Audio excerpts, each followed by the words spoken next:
One of Erika Kirk's exes once warned the beauty pageant world about her, saying, "That girl will do anything to get to the top, and her mother will help her." Those words sounded harsh at the time, almost unbelievable.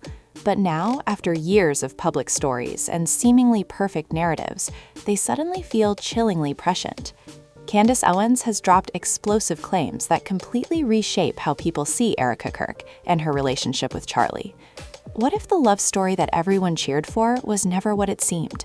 What if, from the very beginning, Erika wasn't just pursuing love, but carefully engineering her place in Charlie's life and career? The age she claimed, the timeline she shared, the way she presented herself to the public, all of it, according to Candace, could be part of a far darker picture. And the moment you start looking at the dates, the relationships, and the documents, the story begins to unravel in ways no one expected. Candace Owens claims Erika Kirk may have groomed Charlie from the very start. The timeline Erika has told publicly about when she met him, how old she was, even her own birthday, now looks questionable. Multiple sources, including court documents, suggest that there's a 10-year period in Erika's early life where her birthday is inconsistent across official filings.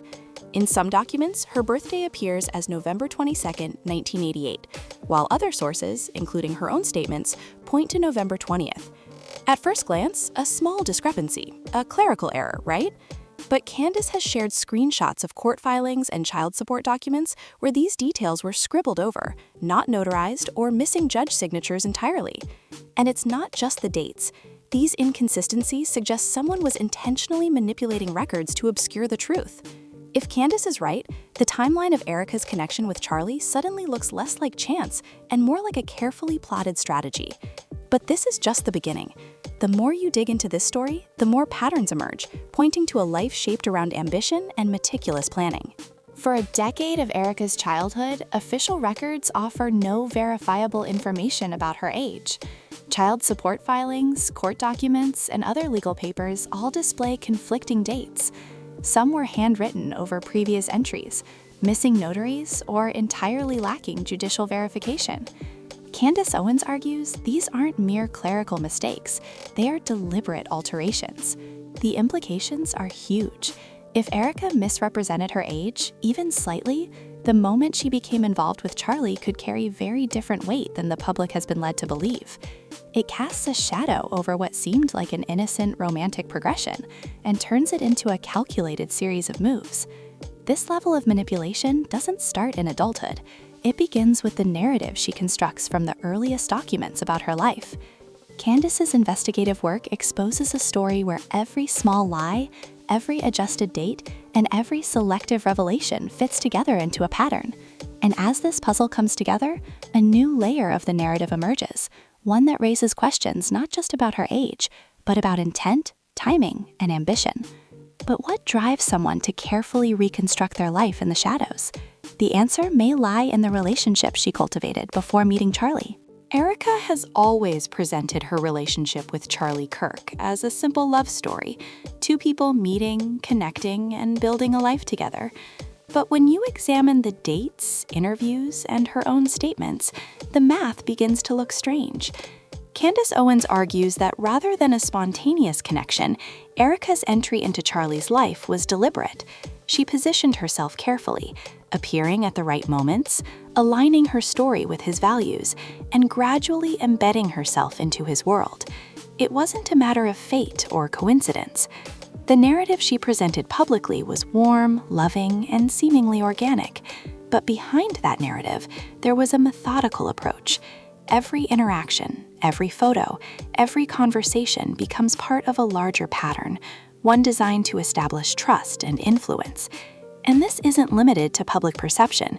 It reaches deeply into Charlie's personal and professional life. He trusted her, he confided in her, and he believed her to be a partner in every sense. But Candace suggests that trust may have been earned under false pretenses.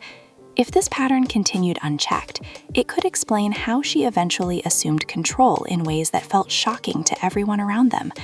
And when you look closer, the past choices she made with other partners start to reveal the same strategy.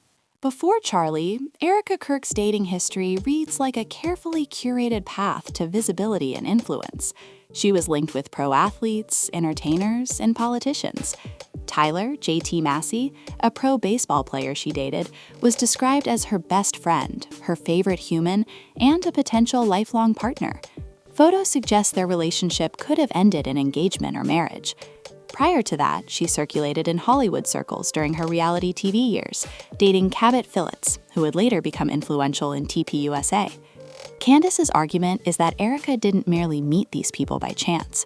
Her mother, Lori, allegedly coached her to understand how to navigate elite social circles, teach her which connections mattered, and instruct her on how to appear indispensable. Every relationship, every connection, every handshake became a stepping stone toward ambition. Erika's trajectory wasn't accidental, it was meticulously cultivated.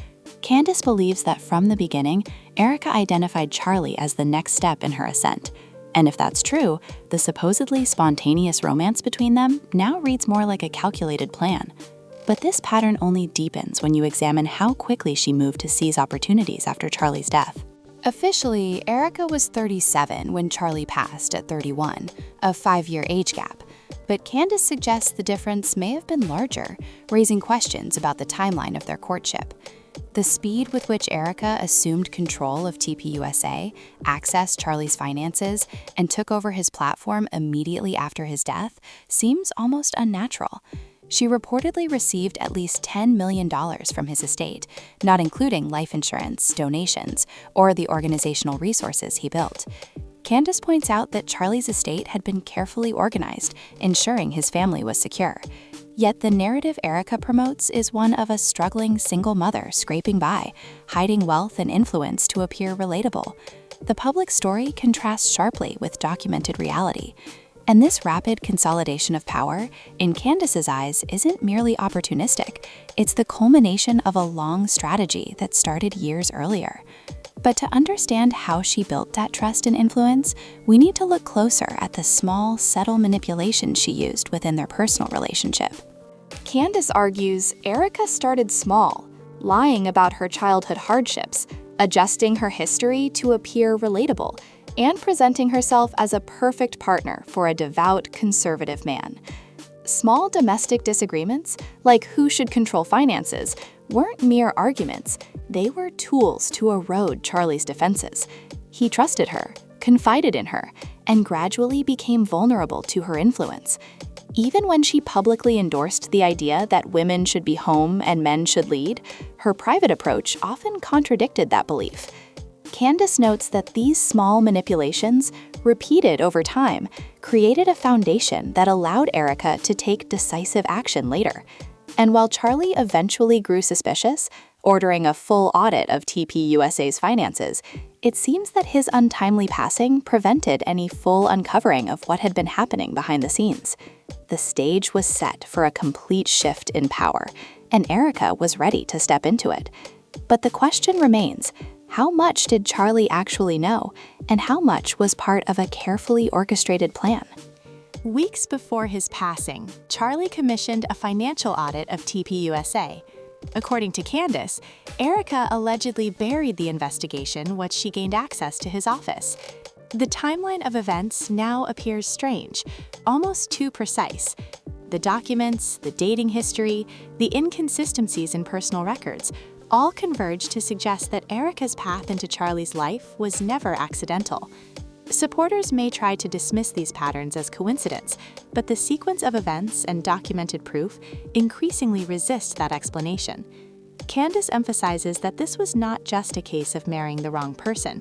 It was a matter of strategic positioning over years, designed to gain influence and power at critical moments.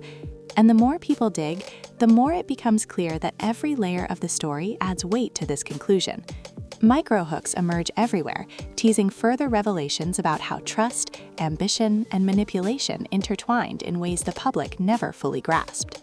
If even part of Candace Owens' investigation is accurate, Charlie Kirk didn't just marry someone who seemed perfect on the surface. He trusted a person who had been planning her ascent around him for years.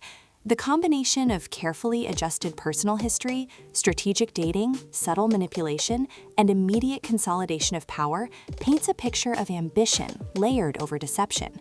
Questions linger, and the story is far from fully revealed. How much more remains hidden? How many pieces of this narrative are still waiting to be uncovered? And what does this say about the world we see versus the world carefully curated behind closed doors? For those watching, the line between truth and crafted persona has never been thinner, and the implications reach far beyond a single relationship. One thing is certain, the more you uncover, the stranger, colder, and more calculated the story becomes.